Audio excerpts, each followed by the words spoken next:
Hi Mayank, welcome to Resolve. Hi, I'm Mayank. I work at the National Center for Biological Sciences and I'm an ecologist.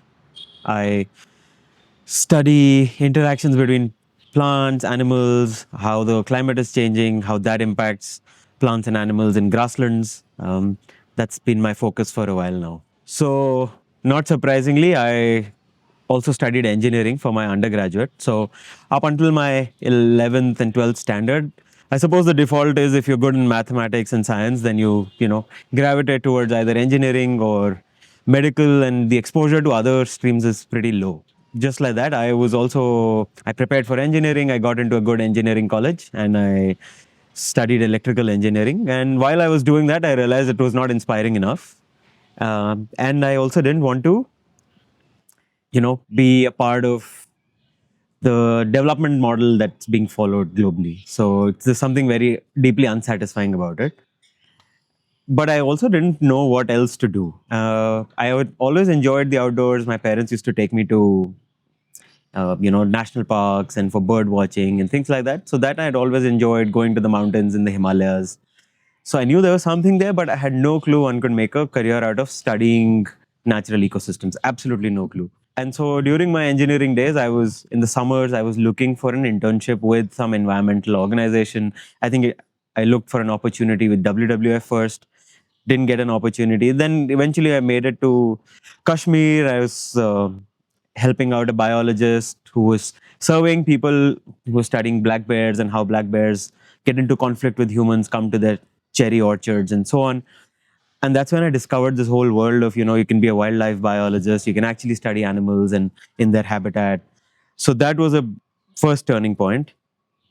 He also then told me about that you can get a master's in wildlife biology and ecology and things like that. And there was actually at that time only one institute in India which was offering such a course to people from a non-biology background. So Center for Biological Sciences was the only institute. There are many more now. So that's how I heard about it. And so I prepared for the entrance to that exam. There was a gap year between when I was finishing and when that exam was going to happen. And in that time, I interned and volunteered with a few more organizations and so on. And when I got through this exam, that was the major turning point. But because before that, I'd also applied for a master's in wildlife biology in a bunch of universities in the US, but without any experience, without the biology degree, without an ecology degree, nobody was giving me an admission for a master's program there. And so getting into this program was a major turning point because then I discovered the joy of studying plants and animals and how they react to changes in the environment and so on and so forth. This is not a traditional profession when you look at it, and probably when you started off, there must have been a lot of fears um, surrounding. Can I make a career out of this? Would I be able to support myself financially? Is there any growth involved in this? And Mhm. also, were there any societal pressures? How did you deal with all of these things? I actually think I really lucked out because there was definitely societal pressure, but I think my parents absorbed it and they didn't transmit it onto me. So they were okay with letting me follow what I wanted to do, and they gave me a long leash to find out what I wanted to do. And honestly, I think at that point I was just thinking of doing something that really spoke to me rather than thinking that far ahead about a career. I guess a part of me felt confident that if I did what I liked and I then I was going to be good at it and I will find something to that pays. I wasn't ambitious in the sense of that I wanted to earn a lot of money. I was clear that I wanted to earn enough to have a good life, but I didn't want an MBA degree or I was never attracted to that sort of a lifestyle. I wanted a life that had a little more meaning than maybe more income. So, and I think my parents were happy with that also. They were just happy to let me find something I liked rather than, but they definitely got a lot of pressure from the rest of the family, like after engineering from a relatively prestigious institute. People were shocked, why are you not going for a job or why you're not going for a master's in that field or like an MBA and things like that. You spoke about the support that you received from your parents. Did you have to convince them initially? Was there Any resistance from their end? I think on the whole, they were quite supportive. The issue was that I guess nobody really understood, including me, what this course, what a course like this means. But I guess there is a bit of an adventurous streak in my parents too. And so they were just, they didn't really ask too many questions about, what kind of job will you get. I think at some level they understood that if you're uh, doing a degree in science, like you're building expertise in a field, then there will be job opportunities. Although it was a bit foggy for all of us, and we sort of all just went along with it and just tried to do the best we could. And so there wasn't resistance, except they just wanted me to be sure that this is what I wanted to do. But I think by then I had them convinced that, like engineering was not what I wanted to do. And I wanted to do something to do with the environment. And this is what will make me happy. And so they were just happy. How different do you think it would have been for you if you did not receive the support from your parents? Yeah, it would have made it much more challenging. I think I might still have gone. I'm pretty sure I would have still gone ahead and done what I wanted to do, because those are the values I've sort of received from my family. Like if I feel strongly about something and I know I'm not in the wrong, then I would have done it. But it would have made it less joyful. I wouldn't have been able to share it with my family and, like have an open relationship about that. Uh, so it would have been challenging to not have that. I know to now, like, they have my back, and whenever I don't have to hide anything, I don't have to pretend that I have, like, this is something else that I'm doing. I know they know exactly what I'm doing. They know exactly where things are headed. They've never, I've never had to face a pressure of either hiding things or making things bigger than they are, or, so it would have, all of that would have been different. But I think I still would have gone ahead and done these things, maybe with even more zeal than if I had resistance. Any suggestions for any viewers out there who are struggling to pursue their passion in terms of challenges with convincing their parents? How do you think they should go about it? Yeah, it's tricky. And I feel like, especially because I was lucky that I didn't have too much pressure or resistance, I guess it's very hard to speak for somebody else. At some level, one does have to follow what's in one's heart. But, you have to also keep it real. So finding that balance between what you like, what you're good at, uh, and what can get you a livable income is important, and especially it also depends, one has to keep in mind how many responsibilities does one have. So for example, I was relatively privileged that I knew that I could take a few years to figure what I wanted to do, because I didn't really have to send money back home or anything like that, right? My parents could look after themselves. And that, I think, is a big thing that one has to think about. So, all said and done, unfortunately, in India, a lot of professions don't pay well enough that you can look after your family while you're building an expertise in, especially if you branch out from what you've done your undergraduate in or things like that. So, if you have to branch out from the mainstream, I think it is unfortunate that in the early years there will be a bit of struggle, and you need to find ways to support your family and things like that. So it is important to think about that, and I think it just one's context will define one's choices. But I mean, it's really important to. I mean, happiness is not just the outcome of following one's passion, right? It's a mix of being in society, and different things speak to different people, right? For some people, having not having a conflict with your family and is important, more important. For other people, perhaps, I think I'm one of them, doing what one really likes is more important. So I guess one has to be a little more self-aware when you make these choices. Once you've started working, can you take us through that journey? Did you have to? How was it? the experience of something very different. Did you face any challenges? Yeah, And complete. and Sorry. how do you overcome these challenges? Yeah, I can remember. So the first, I was coming from a non-biology background. I did not have an experience with, wildlife research. When I got into this program of 15 people, most of the rest of my classmates had years of experience. Some of them had described new species of scorpions, lizards that worked in, they had a lot of experience under their belt. And for the first semester for me was super challenging because I felt like I was completely out of place. This is not something. Um, Everything was new, everything was difficult, and the initial bits were not as enjoyable for me. The first few modules, without going into details, but then I stuck it out, and then there's some other modules that came along where I found that I was good at them naturally. Things like where the little more logic logical frameworks which were similar from my engineering training that could be applied, where you sort of design a study, got collect data, answer questions. Once we got more of those modules rather than the natural history modules where you need to know an organism, you need to know about a plant, which I was weak at. So once we hit those modules, then I sort of found my groove. So I guess the challenge was in being in a completely new place with people who are better at things than you are.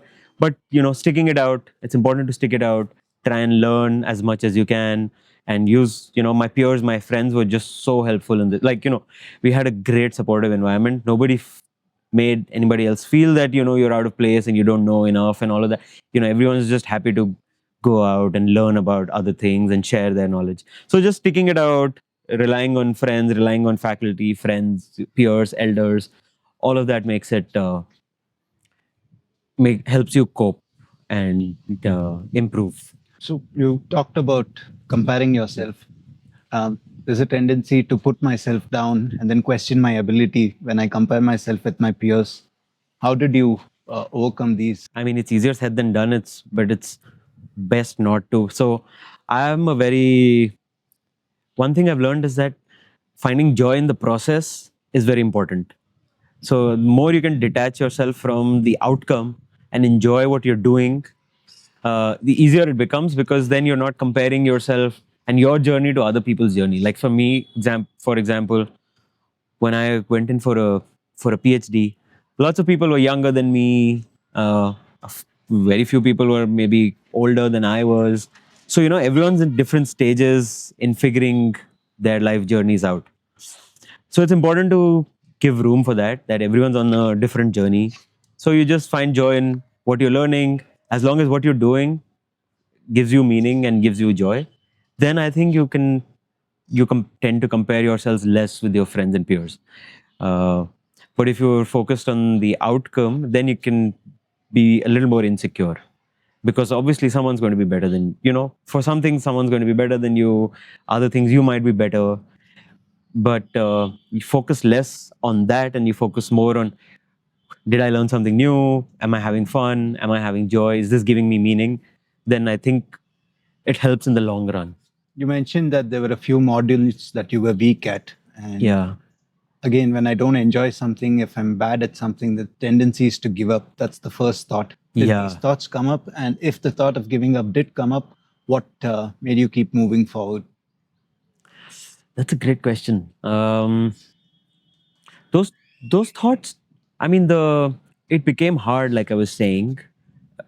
Part of the reason was that I guess it was something completely new, and it was something that I wanted, that I really wanted to stick it out and see where it goes. So, also, I think it's important just to have a little bit of experimentation and fun in life, right? Like if things don't work out, that's okay. So you have to give yourself some room to try something, doesn't work out, fine, you can always do something else, right? Like you can always do the baseline. That's sort of what like you hope for the best and you try for what you really like, but if it doesn't work out, there's always something which is not the best, but it'll give you an income, give you some means of sustaining yourself, is always there. So if you have that security in the back of your mind, then you don't have to stress about will this work? Will this not work? In the immediate moment. So you can give yourself a little more room to experiment and have fun.